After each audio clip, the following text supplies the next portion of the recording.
I was going to dig into one more little detail. Okay, cool. People talk about these all the time. Yeah. Especially it's less in guitars and more in amplifiers. This is a 6L6 GC2. Never seen a 6L6 in a guitar. No, you probably won't.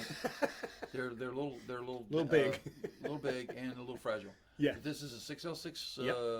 GB. I'm Yep. sorry, 6L6 GB. And where am I going to find this? Well, you would find that in a 40s or 50s amplifier. You know, it could be either a PA system or possibly a Fender amp or Now, something. when I was similar. building monoblocks, the Russian tubes were the ones to get, man. Well, Is that true? in the time period you're talking about, Yeah. the Russian tubes were the only tubes you could get. Ah, So that's there was why a they were the dry ones. spell as America stopped making. Okay, so I'm talking about late '80s, early '90s when I got into building monoblocks, right? You know, Carry Audio Right, and all exactly. these cool things, Silver Note and all these Right. guys. So I was going to build my own. So I was building my own, doing my own. It was still get the Russian tubes because that must have been Well, it's the only tubes you could get at that time period. during that time period. That's America all it had was? stopped making tubes by the Okay. 70s, the late 70s, Oh, okay. early 80s. I didn't know that. Yeah, they Alright. stopped making them, and that's a big deal. Which leads me back to this. This has another name. Musicians are real familiar with this name.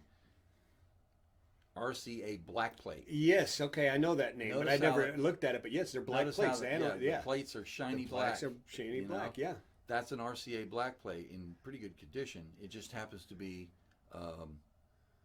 branded by Masco. So it's a Tony Masco PA tube. Oh, okay. Okay. But Very it is cool. still an RCA 6L6 GB Yeah. black plate. Mm-hmm. So Which reminds me, I got to get new tubes for my Vox. there's people who pay a lot of money for those. And tubes for are new tubes. interesting. We had a lot of great old names in tubes, you know, and they've come back, and thanks to some of the Russian factories, and thanks to Valves, right? Is Valves, another name absolutely for tubes.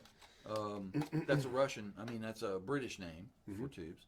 But we have to thank old Mike Matthews from Electro-Harmonix for bringing back some of these great designs and using his connections in Russia really? to Okay. build these. Thank you, Mike, because I love the American- tube amps. I'm Yeah, a absolutely. diehard tube guy. I love tubes. Another great one, and it says made in Russia right on it. And I like the tubes as well. Is Don't touch me there. the tongue saw. 6V6 GT, Yeah.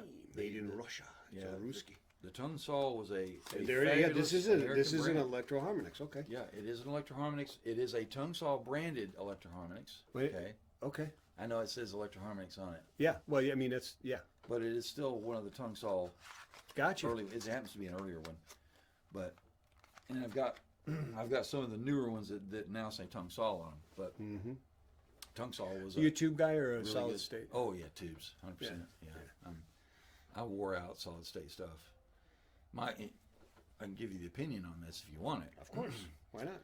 One of the cool things A about musician, a luthier, opinionated? Yeah, yeah. No. Whoops. No. Excuse me. For real? My pinion's showing. Tubes have the advantage, I think, of being able to be repaired easily, as long as the parts are available. But the nice point about a tube amp is there's only 4 types of components in a tube amp. Now, I'm not saying there's 4 components. I'm saying there's 4 types, and those happen to be resistors, capacitors, transformers, and tubes. And that's pretty much all there is. And you might find the odd diode in there or something, but you don't have to have that in there. That's just a more modern method, and maybe a little cheaper method of doing things as time went on. But the nice thing about them is, if you take a tube amp and you play it for 20 or 30 years, and as it gets older and wears out, the sound degrades a little over time. Yeah. Mhm. But you put a fresh set of tubes in it and freshen up the caps and resistors, it goes right back to perfectly brand new. You work with solid state, and that stuff begins to degrade over about Just 7-8 all years. goes. Well, and eventually, with solid state, people tend to play them until they catastrophically fail. Yeah. Then they have them fixed. Well, when they get fixed, they only come back up to where they were. They don't go back to brand new. They never sound as good as they did brand new, unless you gutted them. That's too expensive. You can just Might as well buy a new one. Exactly. Yeah. So that's one of the things. In my opinion, you're saving yourself a lot more time, money, and effort by buying yourself one good tube amp that'll last you the rest of you and your grandkids' And you're life. so much cooler because they're much better. I just love They sound tubes. better. They're so, more inspiring they to play. kick ass. They just have the right tone. Oh yeah, I agree. And the solid It's state like we stuff- talked about before. Is the difference between digital and Yeah, it's just not the same. it's just not the same. You need that home. You need that that smell and the glow and everything else. And they go poof sometimes. Yeah. Which is Well, they badass. do. They go poof sometimes. So let's give out a piece of advice. When do I know my amp, or how often should I check my tubes and replace my tubes? Generally speaking, the ones that go bad the most often are the power tubes. Okay, and as a safe rule, 350 hours of playtime, which doesn't seem like a lot, but it actually is if you sat down and figured out how much It's a you lot of actually hours. played. So it's a couple of years in some cases. In some cases, it's 10 or 15 years, depending on what your play Because time that was is. the next thing I was going to ask, is if you don't play enough, because sometimes you need to replace stuff if you don't use it too. Yeah, okay. On the flip side of that Yeah. coin is capacitors.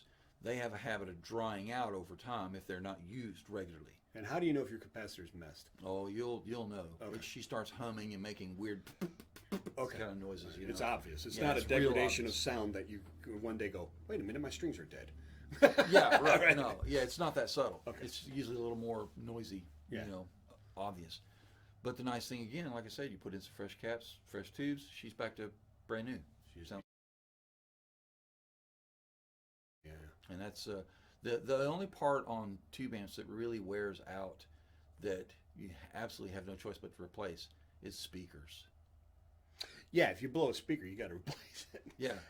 Well, when Should they, we- as we're talking about degradation, They get brittle? Why do they degrade? well, it depends on the environment they're kept in. Okay, It's gotcha. paper. Yeah. So paper's not real happy around moist, damp areas. And It gets it's not real. squishy. Yeah. And Yeah. Leave it on your back porch. Yeah, the last thing you want to have is a squishy sound coming out of your amp. You know. Well, I don't know, man. Get this crustwood with a squishy amp. You Yeah, might be well, in business. Who I knows? suppose there's some people who have made some hit records that way. Who Yeah, knows? who knows what they do? They do weird shit. But yeah, that's the general consensus on those. As long as your amp is in good, healthy working shape, it's going to produce a sound you're fond of anyway. Yeah. Very good.